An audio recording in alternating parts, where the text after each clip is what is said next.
We might not like handing over our private details to complete strangers, but it's part of the new COVID normal. That means checking in at venues using your mobiles. When we leave, though, our information stays, and cyber safety experts are worried. We're all taught to protect our personal information, and these are the things that cyber criminals actually look for, and we're handing them over in a cafe. That information in itself can seem a little benign. It actually is very enticing to a cyber criminal to get a hold of. Your coffees. Thanks so much. Thank you. Have you signed in? Yes. Thank you. It's the new norm. Your personal information or don't enter. What information are we handing over every time we scan one of these QR codes? You are handing over some pretty sensitive information, your name, your phone number and your email address. So where's that information going? Tech expert Stephen Fennick.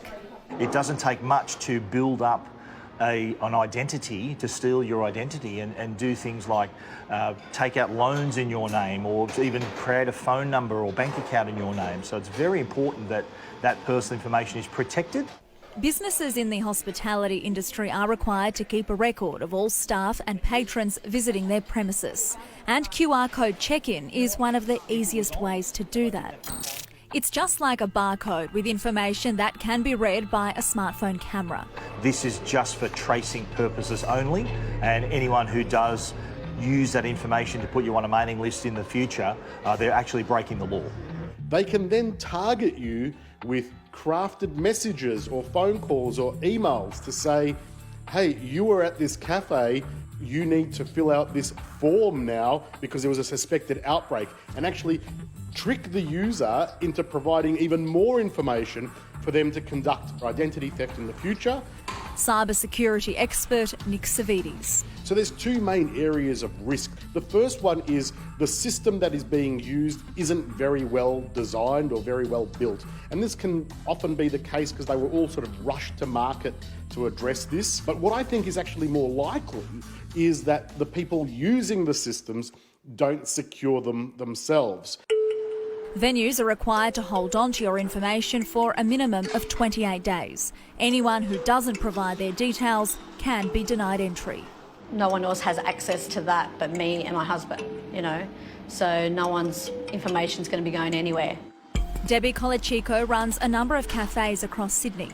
Deb had a pen and paper list for customers to sign in, but council requested she implement QR codes instead. It's hard trying to explain to customers who are either in a hurry or don't really want to give their details, and a couple of customers refused and we've had to not serve them.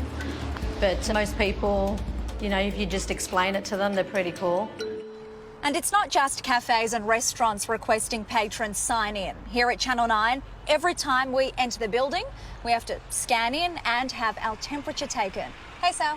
Hey, Lauren. How are you? Thank you. According to the experts, it's the safest way to store our information. It's contactless, hygienic and reliable. 36, Thanks. you. I've walked into a lot of establishments that had just a clipboard. So you walk in and you see a piece of paper and a pen, and it's really easy just for people just to look at the names and take a photo of that clipboard and your information is in their phone. So it's good that at least the QR code gives you some kind of protection that your name isn't out on display, your phone number isn't there for all to see. We're pretty serious about it, and so far, 6 cafes, we've had no hiccups. I think it's really important that everyone provides their information when they visit a venue, and they provide it truthfully with their name and their contact details, because our contact tracing teams that are out there trying to help us through this pandemic really depend on that information.